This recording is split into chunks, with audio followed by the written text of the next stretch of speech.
Hi guys, AR Malik here. Today we will learn how to unblock all your contacts that are blocked.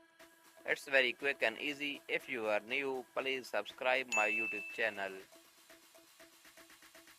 Open up call log and go to settings in top right corner. Click on block. Now call blocking and block messages. Check block messages first. These are on from unknown numbers. Turn it off. Now go to call blocking, click on blacklist, select your number and go to edit,